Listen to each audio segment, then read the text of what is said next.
¿Dónde están los Juan Bautistas del día de hoy? Ese es el tema. ¿Dónde están los Juan Bautistas del día de hoy? Cuando estudiamos la Escritura tenemos personajes famosos en Hebreos capítulo 11. El salón de la fama de los héroes de la fe está en ese capítulo. Ahí encontramos historias como la de Abraham, historias como la de Moisés, personajes que marcan nuestra vida. Cuando los leemos, Jeremías, leemos el Antiguo Testamento y nos apasionamos leyendo la historia de David, de Daniel en la fosa de los leones. Y hay ciertos personajes que marcan tu vida y que tú admiras. Pero entre esa gama de personajes hay uno de ellos que ha impactado mi vida personalmente cuando estudio su biografía. Dentro de los hombres de Dios, unos se caracterizan por el fuego del Espíritu Santo como Elías. Otros profetas se caracterizan por su capacidad de llorar orando como Jeremías. Unos se caracterizan porque eran cantores como David. Otros se caracterizaron por ser estadistas proféticos como Daniel. Unos se caracterizaron por hacer proezas y milagros como Eliseo, cuyo manto de Elías queda en él y la unción de Dios en Eliseo permite que se abra el río Jordán. Esas historias nos embargan, pero hay un personaje que no hizo algún milagro. Hubo un personaje en la Escritura que no tenía la capacidad intelectual quizás de Daniel. Un personaje en la Escritura que quizás la Biblia no habla de que levantó a algún leproso o que devolvió la vista a algún ciego. Un personaje que en la época de Jesús no pertenecía a la escuela rabínica oficial de la época. No era fariseo, tampoco era saduceo, no compaginaba con los herodianos ni con ningún movimiento religioso de la época. Un personaje tosco, brusco y rústico para predicar. Una persona cuyo dedo índice señalaba al Mesías que venía, que con su ministerio logra preparar el terreno al Cristo glorioso que venía a predicar. Una persona que comía algo raro para la dieta de la época, se vestía semejante a Elías. No tuvo 500 años, no tuvo 10 años en el ministerio, no tuvo 30 años en el ministerio, no se ve algún don milagroso en él. Sin embargo, la historia de este profeta de Dios llamado Juan el Bautista ha impactado miles de vidas en la historia del cristianismo. Un hombre quizás que no tenía la preparación intelectual de un Saulo de Tarso, pero un hombre que no le tembló el pulso cuando tuvo que decirle a Herodes la corrupción que tenía viviendo con la mujer de su hermano. Un hombre que no le tembló el pulso para decirle a la gente: generación de víboras, ¿quién os ha enseñado a huir de la ira venidera? Oh hermanos, qué gloria. Un hombre que no tuvo 10 años predicando, pero en el corto tiempo que tuvo logró estremecer al infierno y al diablo y a los corruptos de la época. Alaba a Dios con libertad y con gozo que reina para siempre. Gloria al nombre de Jesús. Ahora la pregunta inquietante es: ¿dónde están esos hombres? ¿Dónde están los Juan Bautistas del día de hoy? Algunos están en las iglesias formándose en el tiempo de Juan. Óyeme, se esperaba a lo mejor, los fariseos esperaban un doctor en letras. Los saduceos esperaban un maestro que les explicase los misterios de los ángeles, cuyas cosas ellos dudaban. Los herodianos y los políticos esperaban un mensaje suave en Juan. Sin embargo, los confrontó con su pecado, los confrontó con su realidad. ¿De dónde salió Juan?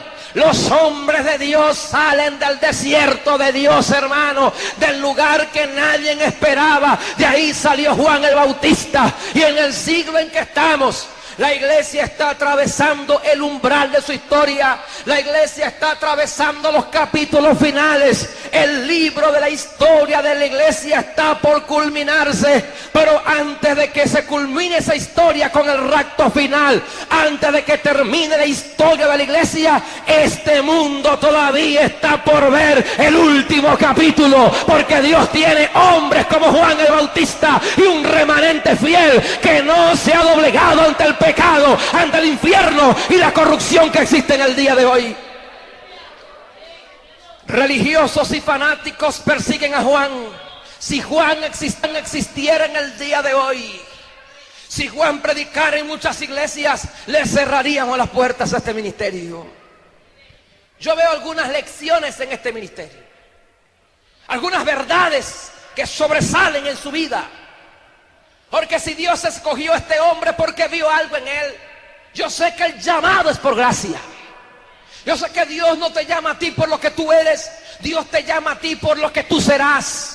Dios no llamó a Pedro por lo que era, Dios no llamó a nadie por lo que es. Él te llamó con tus defectos, porque Dios trabaja con un proyecto. Tú eres un proyecto de Dios, y el proyecto de Dios es conformarte a la imagen de su Hijo, porque el que comenzó la buena obra la va a perfeccionar hasta el día de Jesucristo.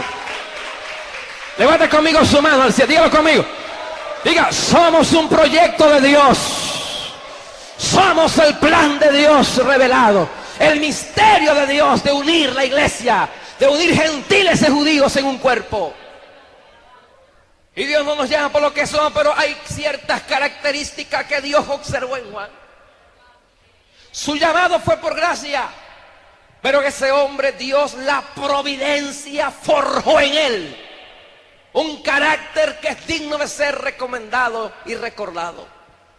Número uno, cuando yo analizo el mensaje que este hombre predicaba, los predicadores nos quedamos pequeños.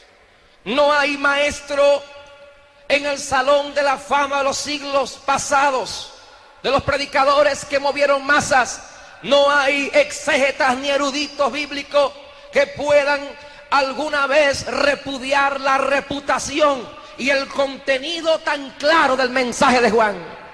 No predicaba ambigüedades. Juan no predicaba tonterías. Juan, si existiera hoy, no se pararía en este púlpito como un bufón para que la gente se empiece a reír. Juan no sería amigo de las risas públicas. Si Juan existiera hoy y se para a predicar en un altar, muchos le cerraríamos las puertas y dejaríamos el polvo en las bancas, porque no nos gustaría el tono como este hombre predicaría. Pero hermanos, el mensaje de este hombre, un mensaje radical. La palabra radical viene del texto original, que significa raíz. Un mensaje radical es aquel que predica la raíz del problema. Un mensaje radical ataca la raíz del problema. Y Juan no fue con filosofías. Quizás los fariseos querían filosofar con Juan, querían que Juan discutiese con ellos con el lenguaje de la época aceptada. Juan no, Juan fue el grano. Le dijo: ustedes son unos pecadores corruptos, la solución de ustedes es que se arrepientan. Y le dijo: arrepentíos, haced obras dignas de arrepentimiento. Quien os ha enseñado a huir de la ira venidera. Ustedes tienen que arrepentirse. ¿Tú te imaginas, hermano, esos doctores cómo bajaban allí?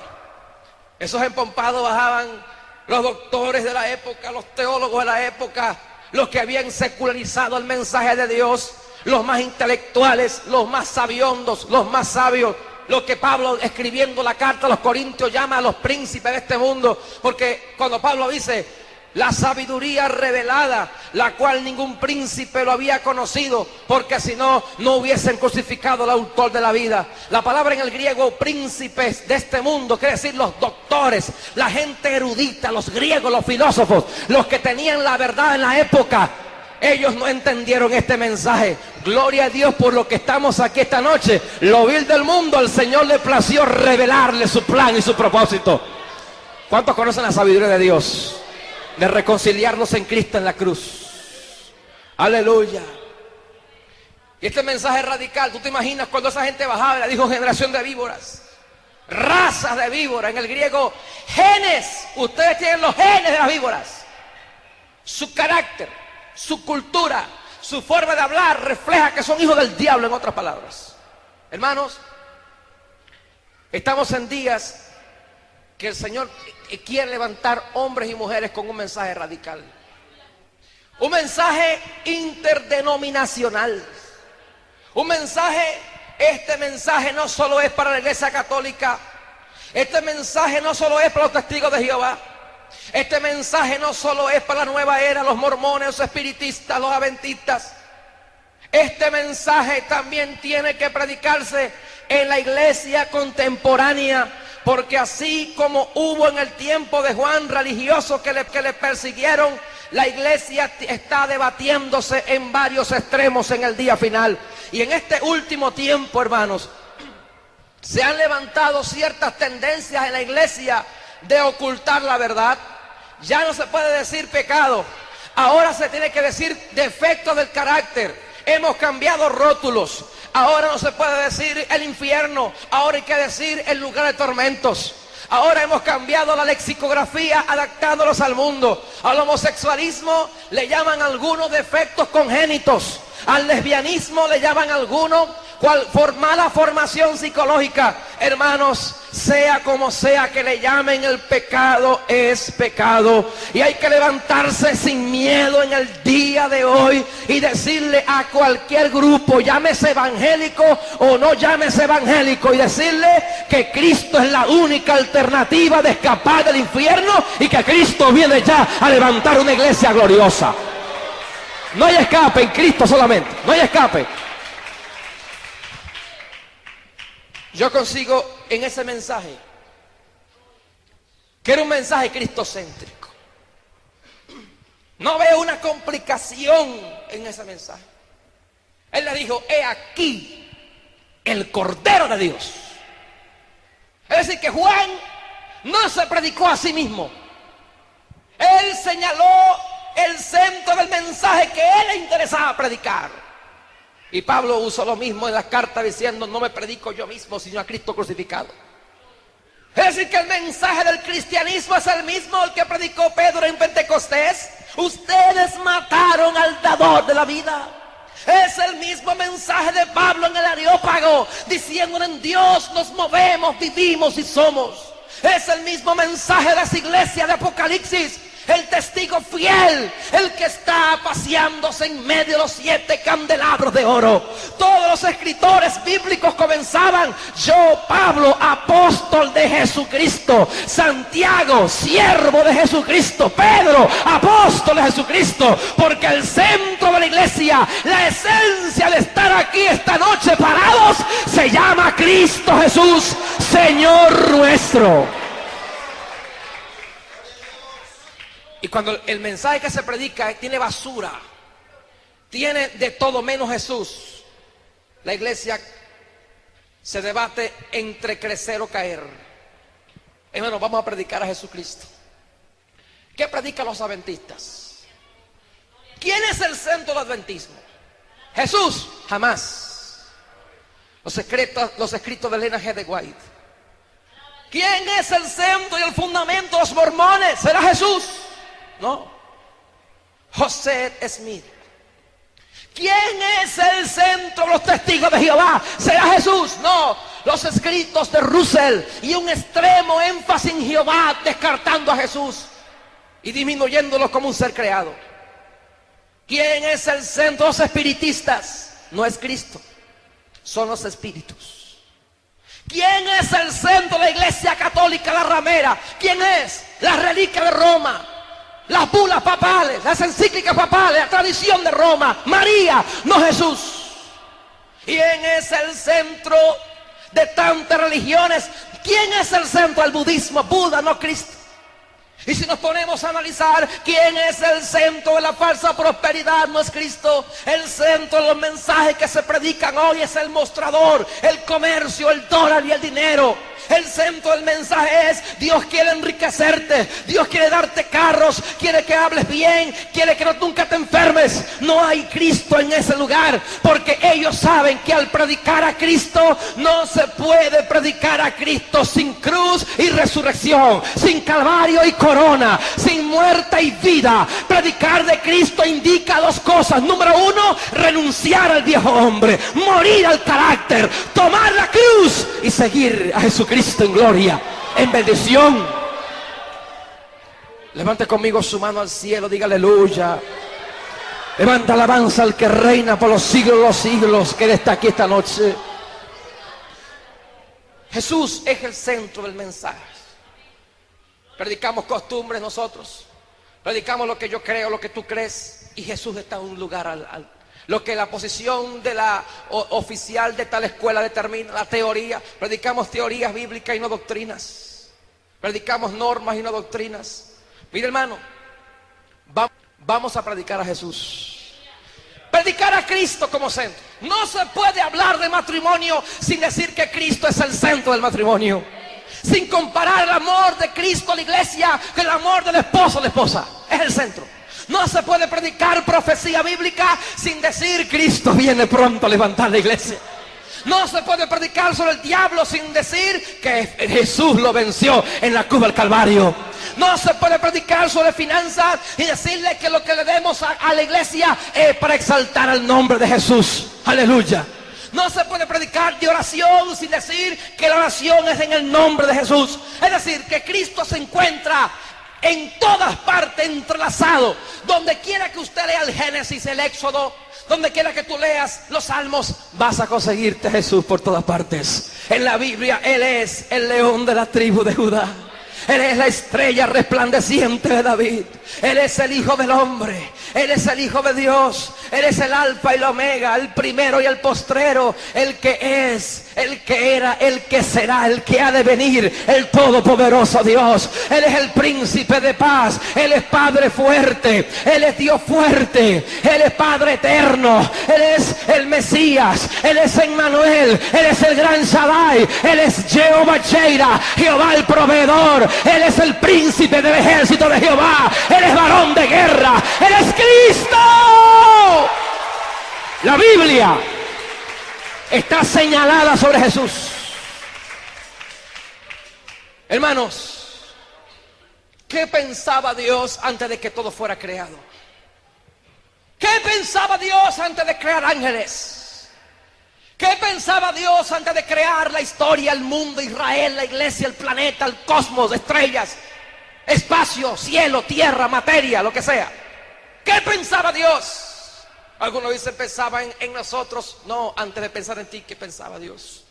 Pensaba en crear. ¿Qué pensaba antes de pensar en crear? Pensaba en Israel. ¿Qué pensaba antes de pensar en Israel? Pensaba hacer ángeles. ¿Qué pensaba antes de pensar de hacer ángeles? El pensamiento eterno está en Juan 1:1. En el principio era el verbo, y el verbo era con Dios, y el verbo era Dios. ¿Qué es el verbo? El pensamiento, el logos, la palabra. Óyeme, Jesús es la palabra. Jesús es la expresión. Jesús es el pensamiento. El pensamiento eterno de Dios ha sido su Hijo.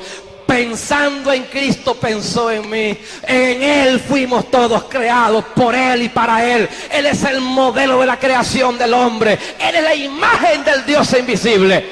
Vamos a predicar a Cristo. ¿Cuántos dicen amén por eso? Jesús es el centro. Y Juan descubrió eso. Digo, he ahí, he aquí el Cordero de Dios que quita. La palabra quita, airo, significa el que radica, el que lleva, el que carga el pecado por nosotros. Hermanos, yo estoy apasionado con este mensaje. Yo siento una unción fresca aquí. ¿Cuántos saben que Dios está ministrando? Yo siento que yo siento denuedo para hablar. Es una pasión que Cristo da, y yo creo que ustedes están contagiados aquí esta noche. Levante conmigo su mano, alabe a Dios un momentico. Rompa su esquema, no importa, tenemos tiempo para seguir predicando. Alabe al Señor y aleluya, gloria a Dios, gloria al nombre de Jesús. No solamente el mensaje de Juan era bueno, su condición era buena. Juan era un hombre santo. Segundo lugar, la santidad de Dios estaba en ese hombre. Fíjate que Juan 5:35 dice: Él era antorcha que ardía y brillaba, y vosotros quisiste regocijaros un tiempo con su luz. La metáfora ahí, antorcha, significa que luz, es decir, que es testimonio. En Juan ardía la unción de Dios, y la santidad de Dios irradiaba en su carácter. No era perfecto en el sentido moral, pero caminaba en la santidad de Dios, procuraba perfeccionarse. ¿Tuvo errores? Claro que sí, tuvo errores. En una ocasión dudó con respecto al ministerio mesiánico, tuvo dudas en la prisión y mandó a preguntar: un hombre como tú y como yo, sujeto a pasiones, Sin embargo, cuando el ángel anuncia su nacimiento, dice: será varón grande, será varón apartado para Dios, lleno del Espíritu Santo. Mira, hermano, era un hombre apartado para Dios, de integridad moral, de integridad física, espiritual. Fíjate que llegó el momento cuando sale al ruedo a predicar. Lucas capítulo 4, Mateo 3 nos dice, Lucas 3, Mateo 3, habla de que dice que lanzó un reto diciendo: voz del que clama en el desierto. Mira, hermano, Dios está buscando hombres y mujeres como Juan el Bautista. En el contexto donde él aparece, no era cualquier cosa, no era fácil. ¿Qué pasaba en el tiempo de Juan? Si usted no sabe, de Malaquías, no de Malaquías a Mateo, desde Malaquías hasta Juan el Bautista transcurrieron unos 400 años. Algunos dicen de Malaquías a Mateo. No, Mateo escribe mucho después que algunas cartas de Pablo, si usted no sabía yo. Es decir, que no es el escrito de Mateo. Mateo no fue el primer escrito del Nuevo Testamento. Desde Malaquías hasta Juan el Bautista pasaron 400 años del silencio de Dios. Dios estaba bravo, Dios estaba enojado con el pueblo.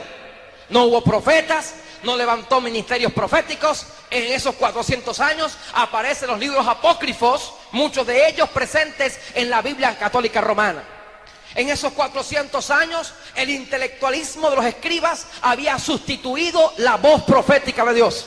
Se había caído en el extremo en esos 400 años de decir que ya Dios no hablaba, que ya habían hecho tradición de los ancianos, habían hecho profecías, habían interpretado, habían creado una serie de cosas terribles los ancianos de Israel. Cuando Juan aparece, se consigue con una corrupción sacerdotal horripilante, al extremo que tanto Caifás como Anás, dicen algunos historiadores, fueron colocados a dedo por el Imperio Romano. Se cree que los sacerdotes ya no los colocaba Dios en sí, sino que el Imperio Romano los colocaba a conveniencia con la política de Roma. Estaban vendidos. Había corrupción sacerdotal. No habían profetas. Habían caído en corrupción moral. Herodes vivía con la mujer de su hermano. Había en Roma el homosexualismo rampante de la época. La corrupción fuerte estaba en Palestina cuando Juan aparece. ¡Qué reto para Juan! Óyeme, qué reto para Juan aparecer a predicar en un tiempo de oscurantismo. Si aquí tenemos una semana que no nos congregamos muchas veces, y algunos por ahí se ponen a inventar, a descarriarse. Si algunos no oyen un mensajito en 2 o 3 días y están fríos. Si algunos hermanos en el día de hoy, con la presión que tienen, se descarrían y caen en adulterio, ¿qué sería la presión satánica en el tiempo de Juan, donde la corrupción era universal? No había voz profética y Dios tuvo que levantar a ese hombre con una trompeta diciendo: ya el tiempo se cumplió, se acabó este asunto, ya llegó el tiempo en que Cristo viene a hacer un ministerio grande. Y Juan comenzó a predicar su mensaje de arrepentimiento, hermano. ¡Qué reto para ese hombre! Predicarle a una generación mala, corrupta, sumergida en el pecado. ¿Cree usted que no estamos en tiempos parecidos? Digo yo. ¿Cree usted que no estamos en tiempos terribles? ¿Cree usted, hermanos, que la iglesia del Señor no está atravesando crisis a nivel mundial? ¿Cree usted que el mundo en que estamos no está corrompido? La televisión no se aguanta, la violencia no se aguanta, jóvenes que matan por comprar un par de zapatos o por comerse un perro caliente. Cuando vemos lo que está pasando en el día de hoy, ministros que se han vendido con la falsa prosperidad. Cuando vemos lo que está pasando en el día de hoy, cristianos que antes predicaban con poder, que antes predicaban con unción, están desviados, corrompidos. Iglesias que una vez saltaron en el Espíritu, iglesias que una vez estaban en la unción de Dios, se han desviado y han perdido la visión y la unción del Espíritu Santo. Hermanos, en Ciudad Bolívar, yo estuve predicando en Oriente y me cuentan y me ratifican que hay una iglesia en Ciudad Bolívar que se llama la Iglesia del Patriarcado, donde el pastor predica que se puede tener varias mujeres, porque Abraham, Isaac, David y los patriarcas tenían varias mujeres, que no es pecado porque Salomón tenía varias esposas. eso está predicándose en Venezuela, en Oriente. Cuando lo que yo vi por televisión, una iglesia que se llama la Iglesia de las Otras Ovejas de Jesucristo, donde la pastora de la iglesia lesbiana en Puerto Rico, se llama Iglesia de las Otras Ovejas de Jesucristo, que son puras mujeres, pertenecía a una iglesia de sana doctrina, una iglesia pentecostal. Se enamoró de la que tocaba el teclado y Dios les dijo que se casaran y formaron un matrimonio, ambas mujeres, y hoy están pastoreando una iglesia de lesbianas, de mujeres con mujeres. Una iglesia que yo ratifiqué esto preguntando, que se llama la Iglesia Pentecostal Gay. Y tantas tendencias que hay entre nosotros, la falsa prosperidad. Es decir, que la iglesia está siendo sacudida por falsas doctrinas. Estamos siendo sacudidos por inmorales que han agarrado la libertad por libertinaje. Hoy en día, hermano, es horrible ver el libertinaje que hay en muchas congregaciones.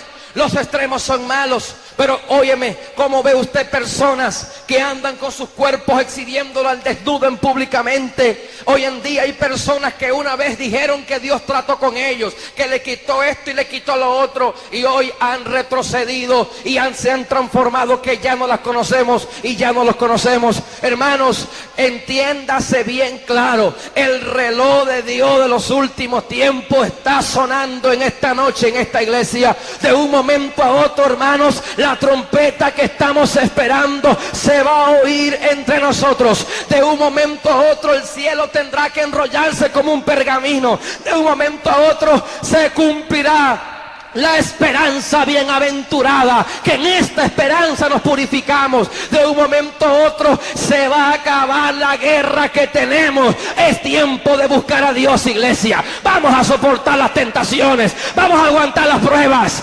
Basta, iglesia, no retroceda, avance con Jesucristo. Usted que me está escuchando, varón de Dios y mujer de Dios, que la lucha te tiene temblando en tu matrimonio, en tu hogar, que estás a punto de irte del Señor e irte de la iglesia, aguanta un poquito más la guerra, aguanta un poquito más, porque de un momento a otro el que ha de venir vendrá y no tardará. Gloria al nombre de Cristo.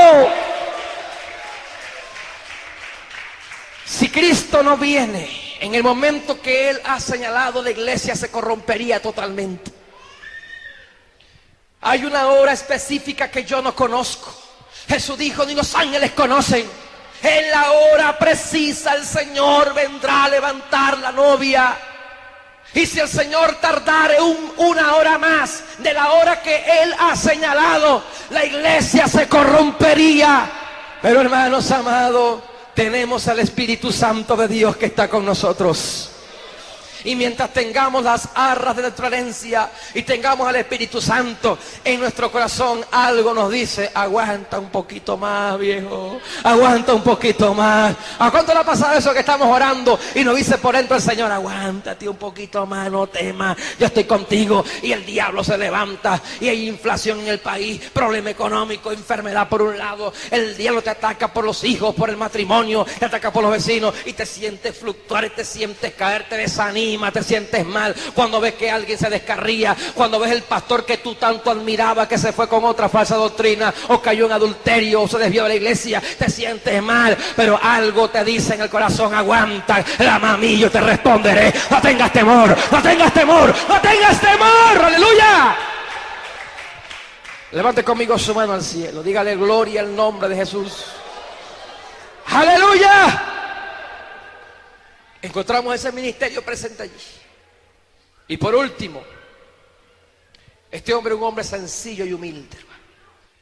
Era un hombre tan sencillo y un hombre tan humilde que dijo, yo no soy digno de desatar la correa del calzado, el que viene detrás de mí es antes que yo. Eso es humildad, hermano. ¿Tú sabes lo que es tener un grupo de seguidores como tenía Juan? ¿Tú sabes lo que es, hermano, que tú sepas que tú estabas profetizado con tu nombre o con tu vida en las escrituras sagradas de hace siglos atrás? Dime una cosa, Juan sabía que Isaías habló de él, dígame sí o no. Dígame, Juan sabía que él era el hombre que Isaías había profetizado. No se enseñoreó, no se enorgulleció.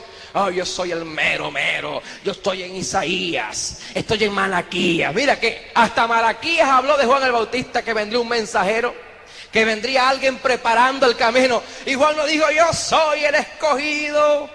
A mí Jesucristo no me quita el coroto. A mí Jesucristo no me lleva a mis discípulos, son míos, yo me los he ganado. Tiene que competir conmigo a ver quién tiene más unción, a ver quién tiene más llamado, quién tiene más ministerio. Mira, Juan no tenía competencia, hermano. Él dijo: es necesario que él crezca y que yo mengüe. En otras palabras, el hombre de Dios abre paso para que otro avance. El hombre de Dios es humilde, se goza cuando alguien canta mejor que él, se goza cuando Dios usa a alguien más que él. O se pone a pelear como un estúpido. Hermano, yo canto mejor que tú, yo predico mejor que tú. Hemos gente que, mira, hermano, qué tontería. Peleamos por los dones, peleamos por quién diezma más, quién ofrenda más, quién canta mejor, quién toca mejor, quién predica mejor, ay, quién enseña mejor. Y Juan no estaba con eso. En un momentico, el que viene detrás de mí es antes que yo. ¿Sabe lo que hizo Juan? Mire, todo hombre de Dios reconoce la preexistencia de Cristo. Juan reconoció la preexistencia del Verbo cuando dijo: es antes que yo. Eso es humildad. Eso es decir, aunque yo esté predicando primero que él, el rango que él tiene es superior a mí. Óiganlo a él, seguidle. Ese es el Cordero de Dios. No se pone a tapar ministerio, no se pone a decir: tú no puedes, matando a otros que están comenzando. El hombre de Dios abre paso para que la gloria sea de Dios. Y tenemos una malicia de iglesia. O sentimos menos que otros cuando recomendamos a alguien que Dios usa más que a nosotros. Mire, hermano, Dios puede usar aquí a alguien más que otro, pero sea sencillo y humilde, hermano. No se rebele contra su pastor, aunque usted vea que este sepa más que él. Mire, hermano, no se rebele contra su maestro de escuela dominical, porque hay gente que recibe una luz, que recibe una ciencia, recibe un conocimiento teológico, bíblico, y después viene a avergonzar al maestro de escuela dominical. Pido la palabra, usted está equivocado, hermano. Ahí no es la coma, ahí es punto y coma, y ahí el griego y el hebreo. Y el pobre viejito, hermano, ¿qué voy a hacer, chico? Es como tú dices, hoy como tú dices. Y en vez de convertirse en una edificación, te conviertes en un necio, te conviertes en un orgulloso. Cállate la boca. Pablo decía: el que se crea saber algo, hágase como que no sabe nada. Eso es humildad. Esto dijo, la Biblia dice: haya pues en vosotros este sentir que hubo en Cristo Jesús, el cual siendo en forma de Dios, no estimó ser igual a Dios como cosa que aferrarse. En otras palabras, si tú eres maestro, siéntate a escuchar, porque quizás ese campesino que no tiene tu oratoria, tu capacidad, filtra, echa a un lado lo que tú consideras que dijo, por ejemplo, Carota y es Caraota, o dijo que dijo Ancina es y así es, dijo cualquier tontería que fue, pero entiende que lo que él quiere decir es lo que Dios le está diciendo, y más nada, hermanos. Fíltralo. Hermano, así no es, yo. Así es, no Ancina, no, así es. O sea, pierden un tiempo allí. Mire, hermano, sea sencillo. Hay maestros que no escuchan a nadie. Hay pastores que no oyen a nadie predicando. Hay evangelistas que están en un lugar y no respaldan porque se sienten menos cuando otro predica. Hay músicos orgullosos que cuando alguien va a tocar mejor que ellos se van escondidos porque le da como pena que alguien sepa que uno canta mejor o que toca mejor que él.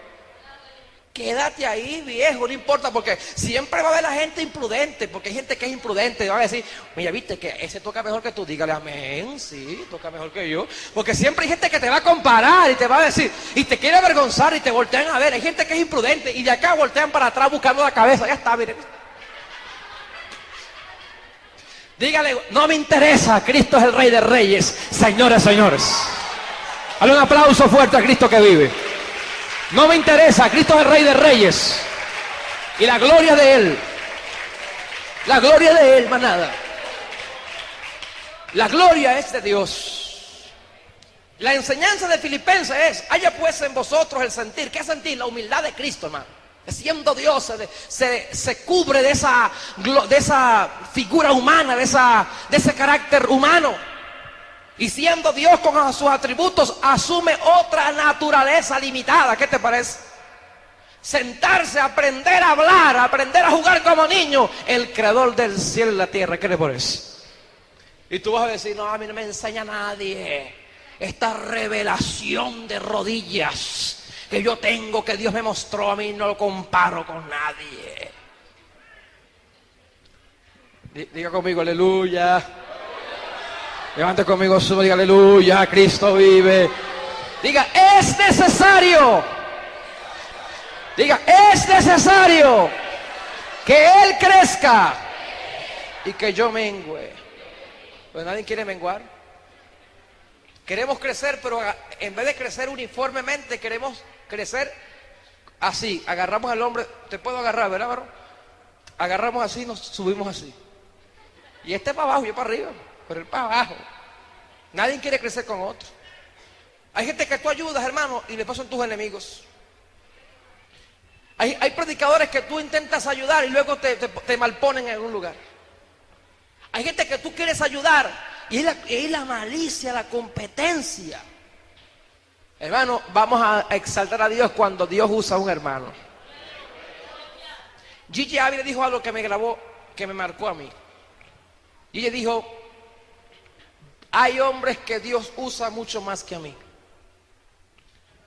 Y ese viejito decir eso, mira, ¿tú sabes lo que es? Que ese hombre en cada campaña se entregan, sí, algo, que sí, 15,000 personas. Y aquí hago un llamado y pasa uno, y gloria a Dios por eso. Es decir, y decir él, que hay hombres que Dios usa mucho más que él. Un hombre que Dios lo ha usado con SIDA, sanando cáncer. No hay un mal testimonio adjudicado a ese hombre. Yo no comparto ciertos criterios con él, como muchos maestros más. Pero una cosa es cierta, ese es un hombre de Dios. Y cuando un hombre de Dios dice eso, es porque es humilde de verdad. Porque alguien que no tiene nada dice, hay gente que Dios usa más que... Claro, por supuesto, tú no tienes nada, pero alguien que tenga, porque humillación no es no tener y decir que no se tiene. Humillación es teniendo, sabiendo, poseyendo, entendiendo y asumir una actitud de renuncia a eso por amor al reino de Dios y por amor a mi hermano que estoy escuchando. ¿Cuántos me están entendiendo, hermano? ¿Seguro? Humildad no es, hermano, decir, no, yo me gano 20,000 bolívares semana y soy humilde. ¿Sabes qué es humildad? Que tú seas igual teniendo o no teniendo. Que tú puedas decir, teniendo bastante, yo le hablo a todo el mundo. En mi casa come todo el... Eso sí es humildad, hermano. Pero yo soy humilde. Cuando se gradúa no habla con nadie. Y sabe una cosa, grábate esto. Tú eres humilde hasta el día que digas que eres humilde. No se me copió. Cópieme. Tú eres humilde hasta el día que tú digas que eres humilde. Porque hay gente que la cree tan humilde que es más humilde. Dice, después de Pablo, después de Cristo, Pablo, y después de Pablo, el papadito. Oye, humildemente, ¿no? ¿Cómo fue que dijo un ministro que tú me contabas ahorita que decía, este lo llevó a Jordán? ¿Cómo es la cosa? Este los trajo a Jordán. ¿Cómo fue la cosa? Él dijo, le entregaron una iglesia y dijo, el antiguo pastor los llevó hasta el Jordán, me toca a mí meterlo en la tierra prometida. ¿Qué le parece? No es casi arrogante, papadito, ¿verdad? Yo le digo eso, alábate que tú vives. Diga, alaba lo que él vive. No diga, alábate que yo vivo, o alábate que tú vives, alábate que él vive. Hay gente que dice, hermanos, ayuné 40 días y acabo de romper y el próximo mes voy por el otro. Tuve 50 revelaciones. Fui al cielo y di huerta canela en la piscina de oro. Y eso es para la gloria del Señor. Y Pablo dijo, conozco un hombre sin el cuerpo, fuera del cuerpo, no lo sé. Fue al tercer cielo donde vio cosas inefables. Así que si Juan decía, no quiero hacer mucho detalle porque no me quiero gloriar en eso. Y en los libros que se escriben hoy, que el infierno, otra basura que se vende por allí, el infierno es una persona que tiene un brazo, que tiene una mano, y que el ombligo es tal cosa, y que el cuello, y la gente asusta. Ay, hermano, es una persona al infierno. Oye, hermano, porque fue allá. Óyeme, la gente está diciendo cosas que no están en la Biblia, y que Pablo nunca se atrevió a decir ni a mencionar. Hermano, gloríese en lo que se gloriaba Pablo. No se gloríe en su conocimiento, no se gloríe en lo que tiene, no se gloríe en su sabiduría. Gloríese en entender a Dios y gloríese en sus aflicciones por la causa de Cristo. Más nada. Dale un aplauso a Cristo y nos vamos ya. Gloria a Dios. En una oportunidad, en una ocasión, Jesús defendió a Juan. ¿Qué saliste a ver al desierto? A un hombre vestido de ropas esplendorosas y hermosas. No están en los palacios. ¿Qué saliste a ver? ¿A un profeta? Sí, mucho más que un profeta. Y dijo: entre los nacidos de mujer no ha habido otro profeta mayor que Juan el Bautista. ¿Tú sabes lo que es que Cristo diga eso de un hombre de él? ¡Qué gloria! Porque la grandeza de Juan no estaba en lo que él conocía, no estaba en los años ministeriales, tenía poco tiempo. Algunos creen que fueron 5 o 6 meses, otro un año, año y medio. Nunca hizo milagros. ¿Dónde están los leprosos? Los muertos que levantó no están en la Biblia. Su grandeza está en saberse humillar en la presencia de Dios. Hermano, cuando tú te humillas, el Señor te exalta. Juan se humilló y Cristo salió en su defensa y dijo: entre los nacidos de mujer no ha habido otro profeta mayor que Juan el Bautista. Cuando tú te callas la boca y te dejas de pelear tanto y de defenderte tanto y de buscar que te entiendan y buscar tu justicia y hacer juicio tú, el Señor te deja solito. Pero el día que te humille en la persecución, cuando tus enemigos te persiguen, cállate la boca y espera en Jehová y Él hará. Y Cristo saldrá por ti igual que lo hizo por Juan. Él defendió a Juan. ¿Crees tú que no puede defenderte a ti esta noche? ¿Cuántos creen que el Señor puede defendernos también a nosotros?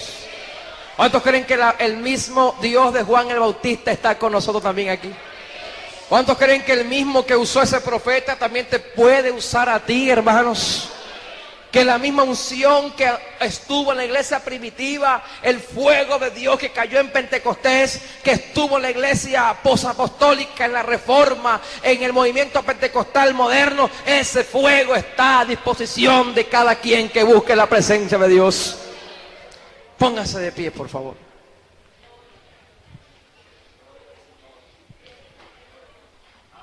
Levante conmigo su mano, pues.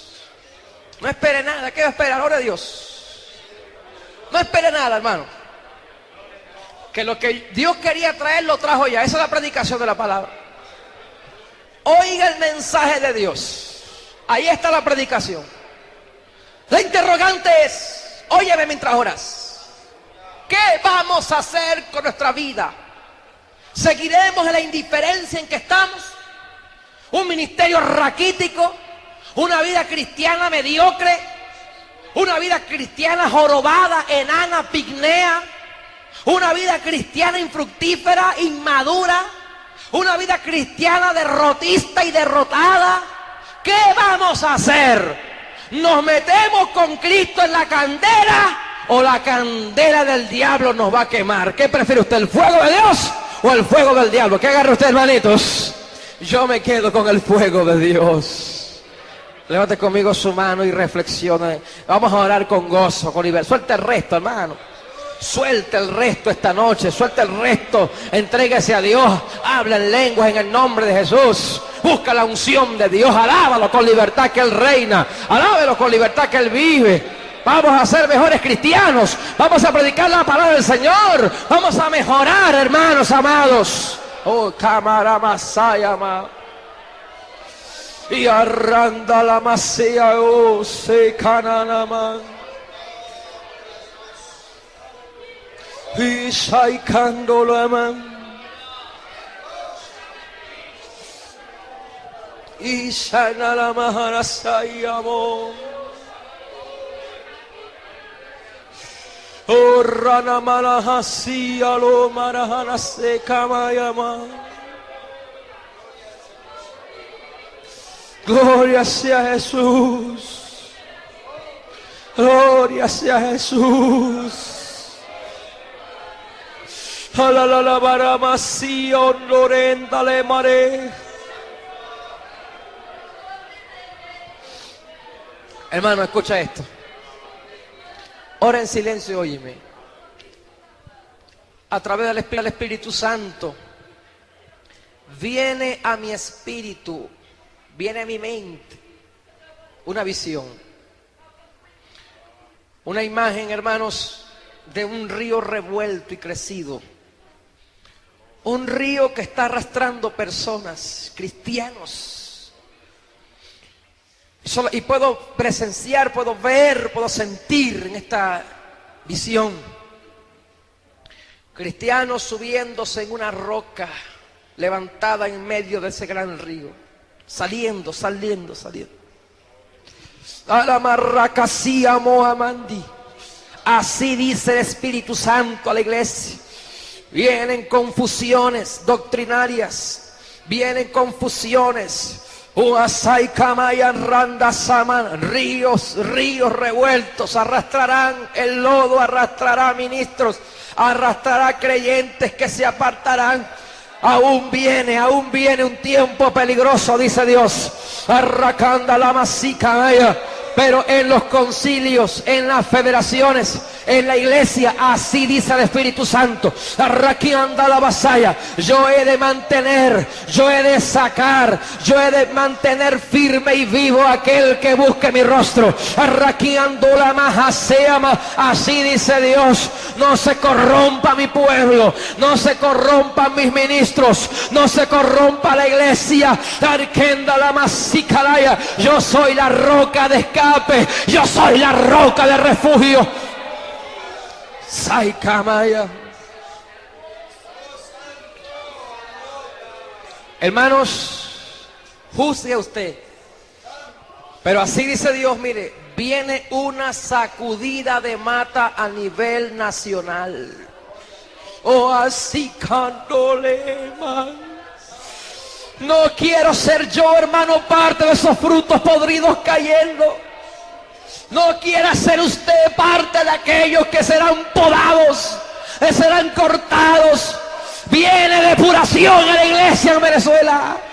Viene una limpieza de altares. Viene una limpieza ministerial. Viene una limpieza espiritual a nivel nacional. Oh, Socalamandale. Pecados ocultos van a salir al relieve como nunca antes. Gente enferma vendrán a la iglesia. Personas enfermas y muertas por causa de su pecado. Oh, Rey Kinda la Marasea Mayama. Dios va a actuar soberanamente en las iglesias. Así dice el Señor de la mies va a limpiar su pueblo. Levante conmigo su mano y a ver que vive para siempre. Huyamos de la fornicación, huyamos de la idolatría, huyamos del pecado, huyamos de la corrupción moral, huyamos de la corrupción fraternal. Vamos a unirnos como pueblo, hermano. Deja la división con tu hermano, deja la contienda con el líder, deja de fraguar división, deja de fraguar guerrilla espiritual en la iglesia, deja de fraguar confusión profética, deja de fraguar división con tu lengua. Vamos a unirnos como un solo pueblo, hermano. Vamos a soltar las diferencias del pecado y vamos a unirnos como gigante en la fe. Si Cristo viniera esta noche, ¿cuánto estaríamos en ese traslado? Yo quiero que tú pienses en esto. Si la trompeta sonara ahorita mismo, si la trompeta sonara ahora mismo, si ahora la trompeta sonara, ¿cuántos subiríamos al encuentro con el amado? ¿Cuántos subiríamos al encuentro con el esposo? Aquel que invirtió su sangre para limpiarte a ti y a mí. Aquel que invirtió su sangre para lavar la iglesia y purificarla. Aquel que se entregó a sí mismo por ti. ¿Cuánto estaríamos de pie en ese día? No, hermano. Es tiempo de enseriarse con el evangelio. Es tiempo de enseriarse con Cristo.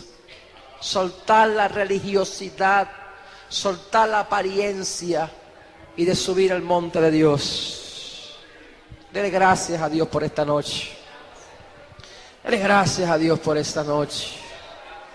Dele gracias a Dios, aleluya. Gracias, Señor, porque tú vives. Gracias, Señor, porque tú reinas para siempre.